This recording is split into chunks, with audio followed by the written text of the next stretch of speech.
before I wrap it up, because I want to do a little bit of policy, because the press says I like my pajamas. They want to write about my pajamas, they want to write about my memes, and they're funny. I think it's funny. Some of it's very funny because the ridiculousness of the left, they're insane, they're lunatics. I have a little bit of fun with it. I want you to know what it's like to drive 12 hours through the night, to get to D.C. to vote on the big, beautiful bill. I did that. I did it. We were in a nice van. We had some dark chocolate. We stayed up all night, and we did it. We got there, and we voted like 10 minutes later. It was fantastic. But that's what I'm willing to do for Donald Trump. When my flight got canceled, my staff and I got in a car, in a van, and we hit the road, and we drove 12 hours through the storms, through the rain, through the night, just so we could vote on the big, beautiful bill. The last thing I want to say, two more things, is that when we elected Mike Johnson as Speaker in January, it was really important for Donald Trump to get the Speaker that he wanted, and that we did it in the first try. Because if we didn't do it in the first try, it was going to be days, weeks, and months before we had a Speaker of the House. We were down to 2 holdouts who were unwilling to vote for Speaker of the House Mike Johnson, whom Trump wanted. One of those 2 holdouts is in this race. Yep. So you know what I did? I called the president on my phone. And he's like, Nancy, I'm golfing. And I said, Mr. President, we got 2 more holdouts. And he'd been on the phones, he'd been working it. He got to the first 7 of the 9, and we were down to the last 2. And I shoved my phone in the face of the Speaker, to Mike Johnson. I said, the president's on the phone. And what are we going to do now? And I put the last 2 holdouts on the phone, not just my phone, my personal phone, with the president and with Mike Johnson and with the last 2 holdouts in a private room.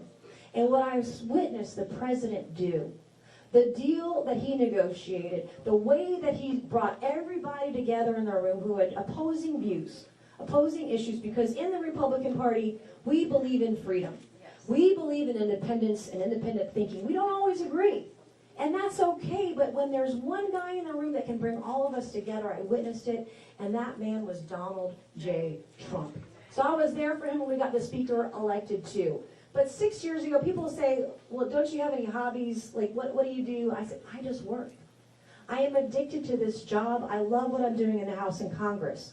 But I have learned so much of how to be an effective legislator. The press won't tell you. I'm one of, I've drafted more bills than most members of Congress.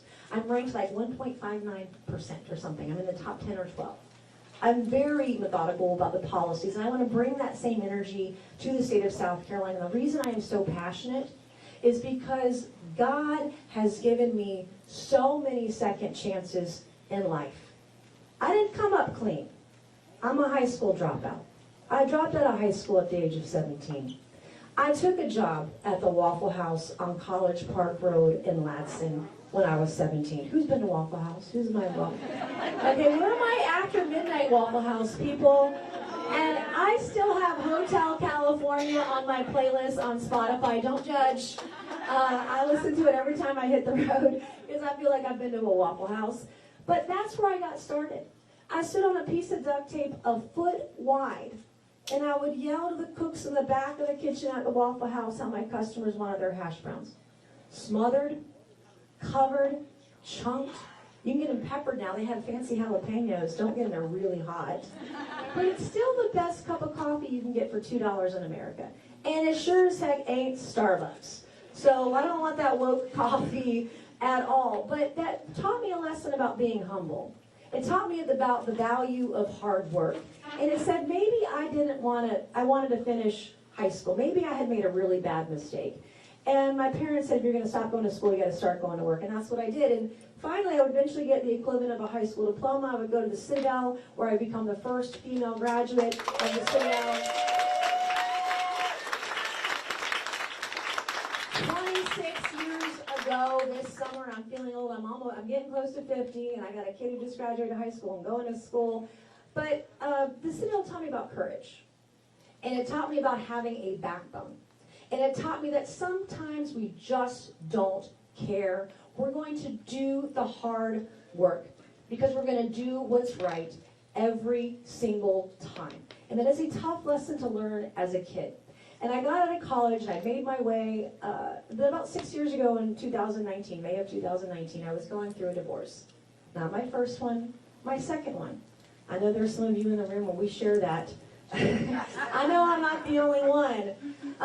But I was in church and like, why God? Why is this happening? How do I get through this? And I was thinking about running for Congress. What was I going to do? What was I going to be when I grow up? But I still didn't know. I still don't know. And I'm sitting there in church, and it was Josh Surratt, Seacoast Church, and he's preaching on Jeremiah 6:16. And it's about being at a crossroads in life. And I was at a devastating crossroads. Would I be able to keep my home? Would I be able to keep my children half the time? How would this look? Would I have the money to pay the mortgage? What would I do for a job? What was my future? What did it look like? And I'm bawling, I'm in tears, and my son, he was 12 at the time, he put his little 12-year-old arm around my waist. And he squeezed me and he said, Mommy, I love you. I think it's the first time my kid, they don't want to tell you they love you at 12. But he said, Mommy, I love you. It's going to be okay. We are going to be okay. And by the grace of God, I have not left the church since I've been there in 6 years. I did not spontaneously combust the first time I went in. And that I learned that the church is for sinners, not saints. And that the road to redemption can be long, but it is graceful when you believe in God and you obey Him. He gives you everything. I don't need riches and money. I need riches in getting South Carolina straight and serving people that got me to where I am today, because I've been there. I have been in a tough spot. I have been broke. I have dropped out of school. I have questioned whether or not I would make it. I have been part of a broken justice system because of what happened to me 2 years ago. As a member of Congress, what happened to me 2 years ago could happen to me. Then what the heck are they doing to everybody else who doesn't have a seat in Congress? And I want to take what's broken in South Carolina, and I want to burn it down to the ground and build it right back up, right where it needs to be. Because you earned it. You deserve it. And you deserve someone who's going to work 24/7. I don't sleep. I went to bed at 1 and I was up at 4.